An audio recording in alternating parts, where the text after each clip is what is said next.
হেই, আসসালামু আলাইকুম। কি অবস্থা সবার? কেমন আছেন? আশা করছি ভালো আছেন। গত ভিডিওতে কথা বলেছিলাম কাঁঠালের উপকারিতা সম্পর্কে।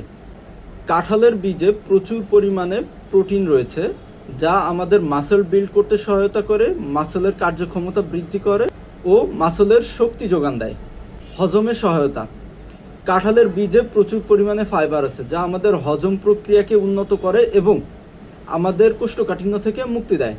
এছাড়াও কাঁঠালের বীজে আছে প্রচুর পরিমাণে আয়রন, যা আমাদের রক্ত স্বল্পতা থেকে মুক্তি দেয়, হিমোগ্লোবিনের মাত্রা বাড়াতে সহায়তা করে।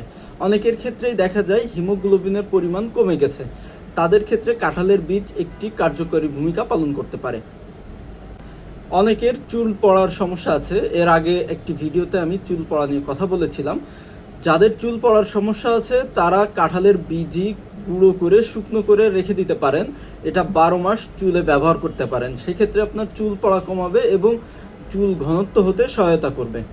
এছাড়াও কাঁঠালের বীজে আছে প্রচুর পরিমাণে আয়রন, খনিজ উপাদান সহ নানান পুষ্টি উপাদান, যা আপনার শরীরের রোগ প্রতিরোধ ক্ষমতা বৃদ্ধি করবে।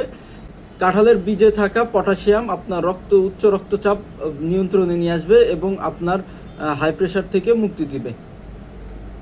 তবে এখানে বিশেষ সতর্কতা রয়েছে, কাঁচা বীজ কখনোই খাওয়া উচিত নয়।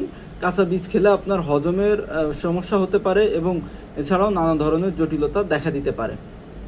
কাঁঠালের বীজ বিভিন্ন রকমে খাওয়া যায়, রান্না করে, পুড়িয়ে, ভেজে, বিভিন্ন উপায়।